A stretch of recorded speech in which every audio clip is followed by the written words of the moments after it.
বানর আসছিল দোকানে, খাইতে পারে নাই। তো এইখানে বইসা বইসা পেঁপে পাতা খাইতেছে। খোদার চালাকি, হ্যাঁ।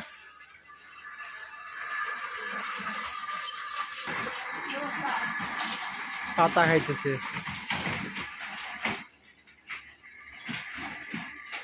হায় রে খোদা, মানুষ বিপদে পড়লে কত কিছু করে। সৃষ্টির প্রতিটা প্রাণী বিপদে পড়লে, দেয়ালে পিঠ ঠেকে গেলে বাধ্য হয়ে যায়।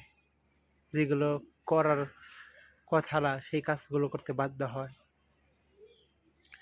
তাছাড়া আমরা মানুষ রূপে যে সকল পৃথিবীতে প্রাণী আছে, কেউ কিন্তু কারো কোনো সহযোগিতা করি না। সহযোগিতা করলে এরা এরকম করতো না।